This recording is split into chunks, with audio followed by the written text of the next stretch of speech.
here.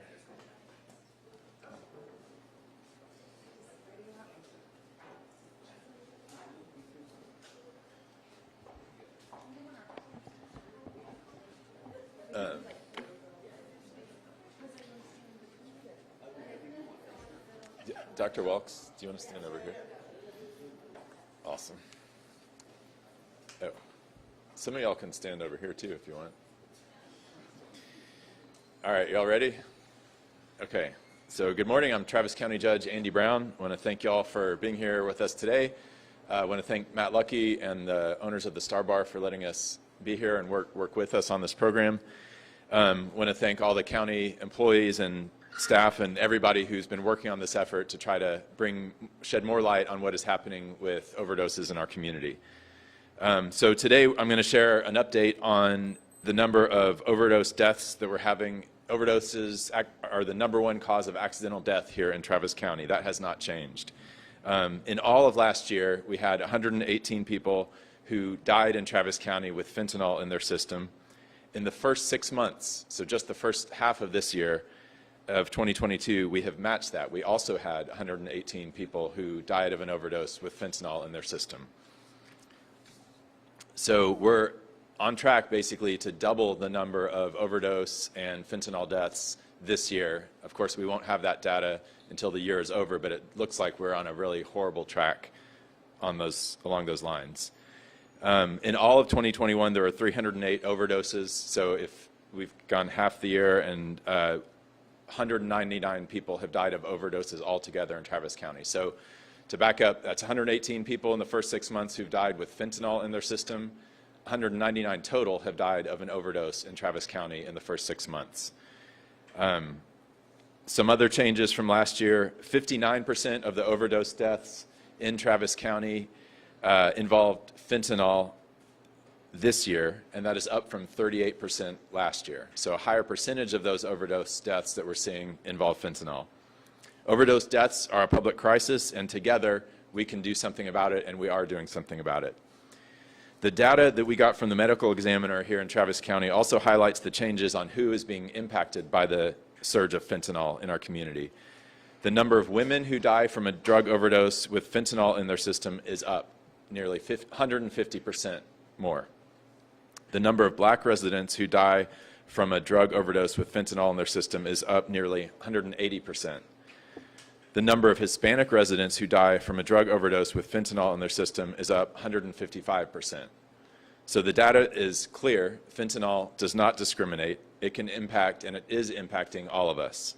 These are accidental deaths, and we can and we must do something to address this. So today I'm excited to share how we are taking life-saving steps that are more inclusive and meet people where they are. Travis County is working with nonprofits here, and local nonprofits, to provide bars and bartenders with Narcan, plus the training that is required to use it. And you'll hear a little bit more from Christy about that in a moment. This is one of the bars where we will provide Narcan, and the owners have agreed to stock it here.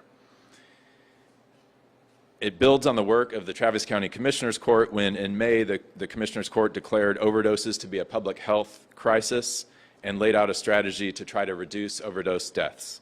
We said we would focus on education, prevention, and support, and that's what we're doing. Tomorrow the court will vote to provide innovative solutions. We're going to vote to support peer support specialists to work with people at the highest risk of dying from a drug overdose. They will conduct outreach, hold weekly support groups, and offer recovery support services throughout the region. Finally, we are introducing our week of action to combat overdoses and increase awareness of fentanyl and overdoses generally in our community. There's a lot of work to be done, and we're still learning more about who's being impacted, what we can learn from the data that we are seeing of who is dying from this, also from the data that we're getting on who is overdosing but not dying on it, to see what other public health strategies we can address. So I'm going to pass it now over to Christy Mockery, who's working with us. She helped us at ACL in distributing Narcan to the bartenders there, and she is working here, and we'll tell you more about what she's doing. Christy? Hi, I'm Christy Mokri. I'm with Safe Haven Harm Reduction. We provide harm reduction services, peer support, education in the nightlife scene, so like bars, events, things like that. And do I just go for it? Sure. Oh, okay, cool. Yep. I thought I was going to ask questions. So we recently got 90 doses of Narcan from the city, and we are going to be working with Matt Lucky and the owners of his bars to train the bar staff to be first responders. And so the cool thing about what we're doing is other organizations are giving this specifically to people who use drugs or may be impacted, and what we're doing is enabling our community members to be first responders. And so what that means is that in the bars, they'll have it just available for anyone. And so if an overdose happens in a bathroom or something like that, they can be able to give that life-saving medication at that time. Overdose is something that impacts everyone now, that like fentanyl has poisoned our drug supply. And so, you know, we're seeing a lot of people who necessarily don't use opioids being impacted by fentanyl. And so that's like the really cool thing that we get to do here, is because a lot of people think about who uses drugs and stuff like that.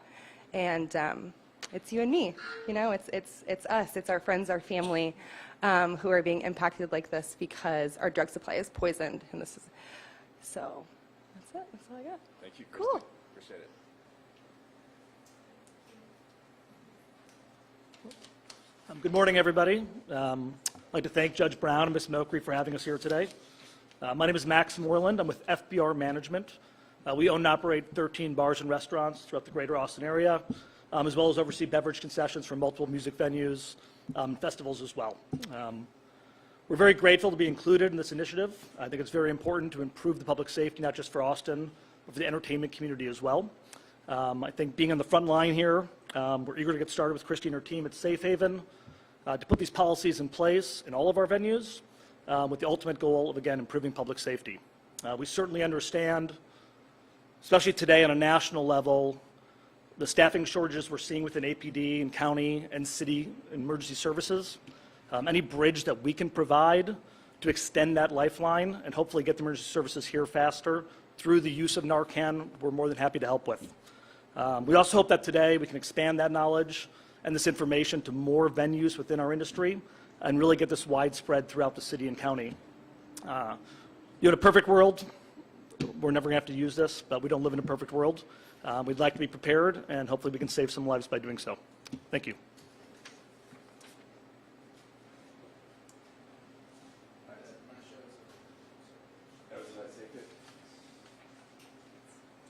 I'm sorry. Okay, up next is Dr. Wallace. All right. Good morning, everyone. I'm very excited about the work that's being done here and the new collaborations that have been forged by our judge through his leadership and through the public health, Austin Public Health and the county and Central Health and all of our partners across the county. These numbers are staggering and very concerning, and at the very outset, when this was brought to the judge's attention and to the court's attention, they took the lead and started all of the initiatives that have been talked about here, and we are very grateful for that. Such a small amount of fentanyl that's being laced in these pills and other drug products that are being consumed by our neighbors and friends can kill. And being there and being ready is going to be the key to saving lives. So I really thank all of you for your efforts, and I really thank you for your leadership. Commissioner Howard. Thank you. Thanks for gathering today to bring attention to this health crisis. I was thinking about the family gatherings that just took place and the empty chairs across our community and across Texas and the nation due to this silent killer of fentanyl. It affects families all across Travis County, and it affects us. Back in May, when the court committed to doing something, one thing we committed to was to listen to the people most affected and to ask the community, what do you need to keep each other safe, to be safe? And one thing that was requested was greater access to Narcan, to naloxone. And it was to get it into the hands of the people who know the people, who are the people who need it. And so tomorrow, when we sign the contract or vote for the contract to do more peer work in the community, it's an important step in making good on our promise to listen and to take action with the people who know what we need to be doing. So kudos to our staff and to the community for stepping up. Thank you, Communities for Recovery, and for the partnerships across with other nonprofits to get the medicine where it needs to be. So thank you, and thank you, Judge, for your leadership. Thanks, Commissioner. Darren or Phil? Phil's with Communities for Recovery. Hello, I'm Phil Owen with Communities for Recovery. I'm a recovery program manager at Communities for Recovery. And what we do there is provide peer support. And peer support is people in recovery from substances and alcohol working with others that are looking for recovery or looking to improve their life around their use of substances and alcohol. I identify as a person in recovery. I identify as an overdose survivor. I also identify as a father who lost his son to fentanyl poisoning. I think it's really important that we recognize what the county is trying to do here, that we engage others with people with lived experience, and that we push to make Narcan part of everyone's first aid kit, and to make Narcan available instead of looking at it as giving Narcan out like a fire extinguisher that's going to encourage someone to start a fire, but that's not the truth at all. It's like no one wants their house to catch on fire, but if you do, you certainly want to have a fire extinguisher. We need to carry Narcan. We need to make it safe for everybody. Our District Attorney, Jose Garza. Good morning. Thank you, Judge Brown. Thank you, Commissioner Howard. My name is Jose Garza, and I'm the Travis County District Attorney. As the judge said, right here in Travis County, there were 308 overdose-related deaths in 2021. There were 246 overdose-related deaths in 2020. It was a 30% increase from 2019. It is the leading cause of accidental death in Travis County last year and on pace to be the leading cause this year as well.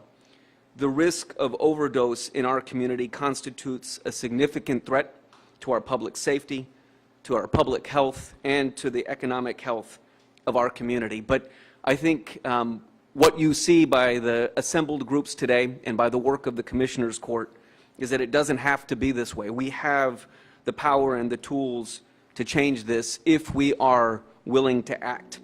I'm so grateful for the actions that the Commissioner's Court has already taken. As you heard earlier this year, the court declared a public health crisis, and through that work made more available life-saving drugs like Narcan, and invested in engagement with our community so we can get the word out about this risk and get the tools into the hands of people who can save lives. I am incredibly grateful for the actions that we will take this week. As we enter the holiday season, the risk of overdose is as high as it has been all year, and we have a responsibility to do everything we can to save lives. With the court's action tomorrow, we will increase the tools available to people to save lives in our community, and on Thursday, we will be helping to launch the county's public information campaign with a free concert at the Mohawk at 8 p.m. That we're excited to launch in collaboration with the Sims Foundation, Red River Cultural District, Communities for Recovery, and others. And so we hope that everyone will join us for this week of action. What we hope everyone understands is that everyone is capable of saving a life.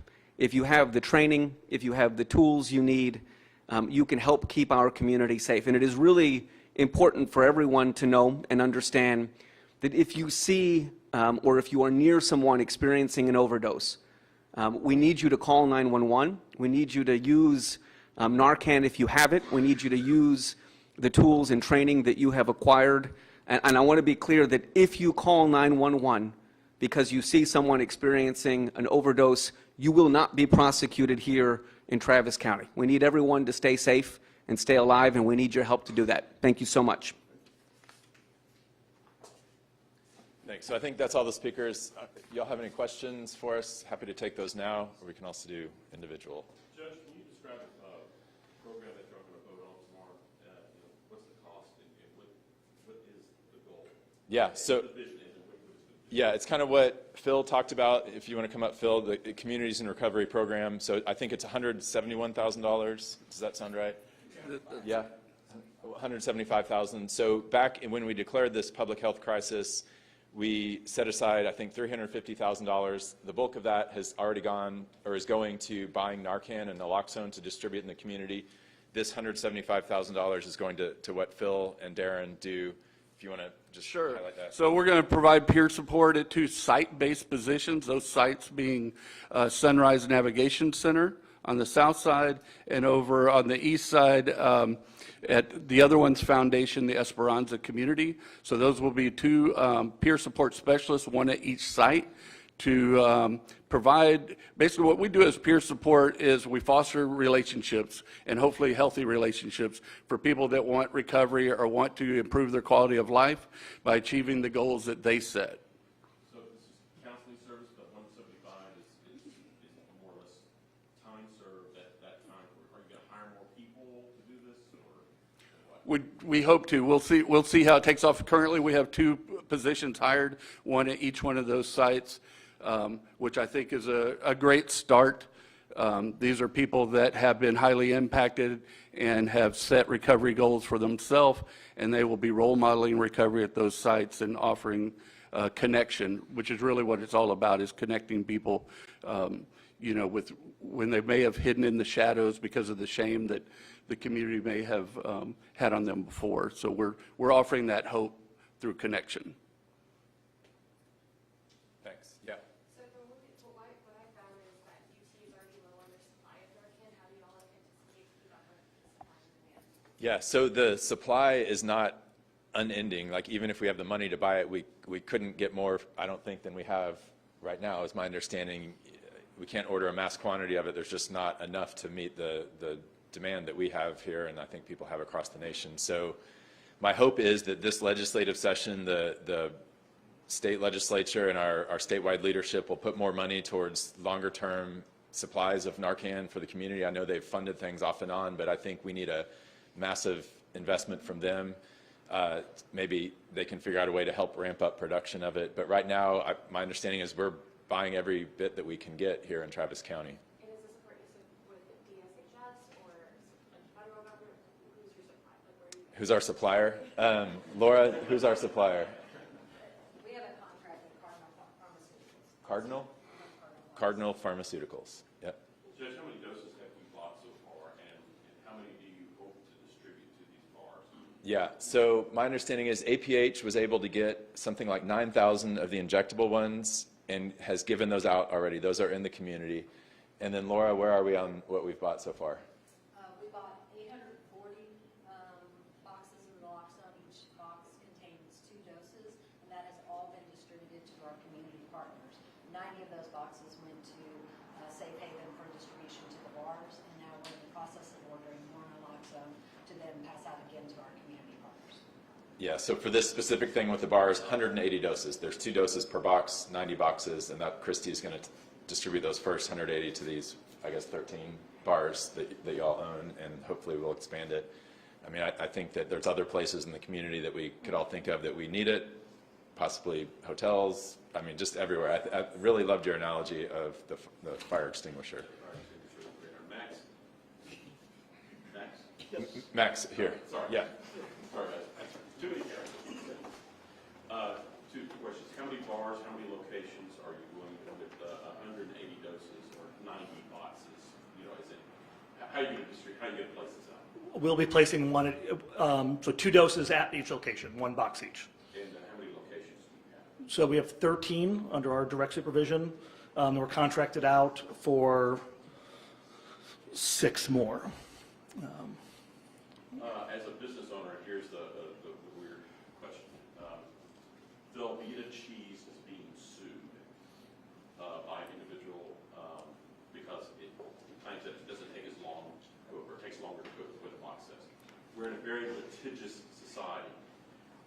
concern in regards to having your employees, you know, having to be paramedics and all that? You know, how are you protecting yourself from being sued for giving out medication? Sure. First and foremost is working closely with Christy to get everyone properly trained on the proper use of the medication. And I don't want to sound totally altruistic in this, but first and foremost, the goal is to save lives. I think crossing the legal bridge is a bridge we'll cross when we get there, but raising awareness and getting the proper training, I think, will go a long way to avoid and the lawsuits. But again, I think that's a step 2 in this. Like I said, step 1 is saving lives. Is there something that you need from the judge, and you got the top cop of the county here too, along this line? You know, is there something that you think that you need to protect you and your staff to keep this fire extinguisher out? I think that's, no, again, I think that's a bridge we cross when we get there. I don't foresee that problem for us. Again, in a perfect world, I think the fire extinguisher is a great analogy. You know, in a perfect world, like I said, we'll never use these. We don't want to. But the goal is to save lives. And that's the first step. Everything else will come secondary to that. Yes. Are all of these the injectable kind, or are there any of the nasal spray kind? And if so, can you talk more about you know, the numbers on which are injectable, which are the nasal spray? I don't. So they're all of these that we're giving out today are nasal spray ones. They're very easy to administer. You could administer one to me now and it would have no effect on my body because I'm not overdosing or under the influence of opioids. And so the first batch, those 8,000, 9,000 that Dr. Walks was able to secure have been given out to the Harm Reduction Network. They're more trained on using the needle application than what we're talking about here today. Today, Christy is going to do a training of what is actually a very simple process. I don't know if you want to talk about how simple it is to administer. Oh, should I go back? Yeah. Okay.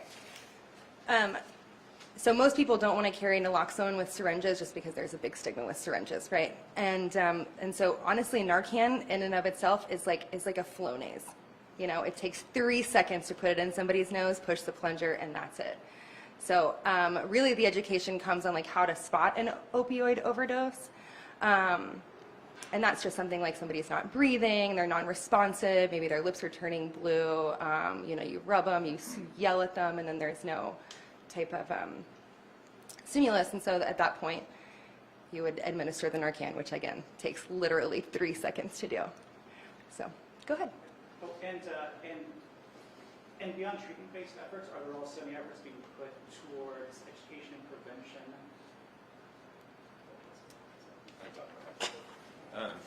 Yeah, so the main effort towards what we think is the most important part of educating on this right now is helping what Phil is doing, helping people who have been in this situation, working with people who are in this situation to make sure that lives are saved when people are overdosing. That is our #1 thing right now. I hope that, you know, there's other long-term things that we're trying to do. We're hopeful that the Texas legislature will legalize fentanyl strips, again, so that people who are using drugs can test whether fentanyl is in those drugs. That is currently illegal in Texas. It's legal in many other states, including New Mexico. Also, Laura Pivito on our county staff was telling us this whole process is made more difficult by a state law that says that we, as the county, cannot pay an entity to distribute Narcan or naloxone, which makes no sense to me. And so our hope is that that law will also change, because what we're doing right now is we're giving it to Christy. We're not paying Christy to do it, and then she's distributing it. So again, that's just another roadblock that our, you know, frankly, behind the times state statutes are throwing up, and we're trying to figure out ways around that. And right now, the #1 way is getting naloxone out to the community, and then our #2 way is helping fund peer support work. And what does it mean for you to see, you know, the folks from Safe Haven, these other people in the community, you know, pulling their efforts in this? So what does that say to you about Austin, about our community in combating this?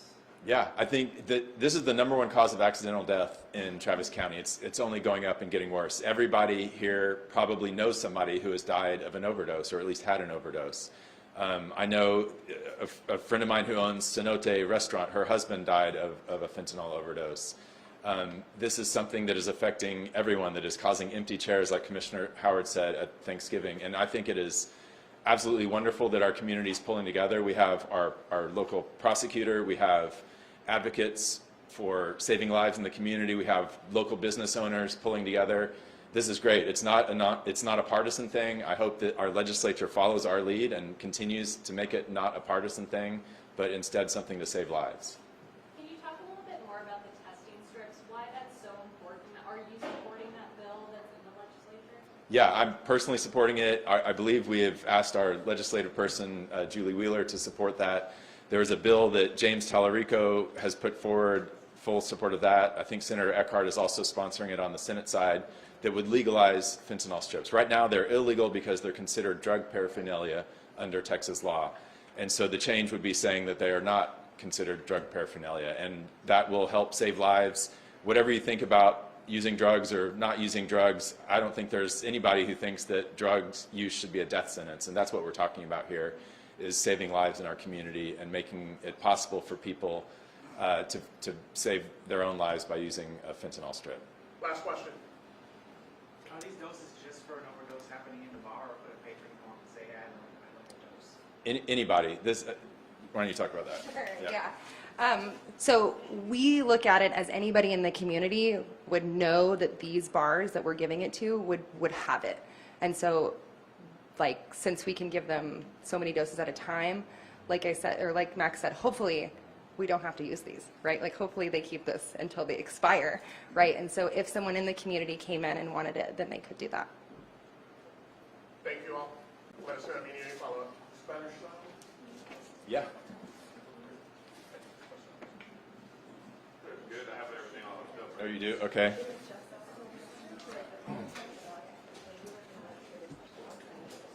you want to wait,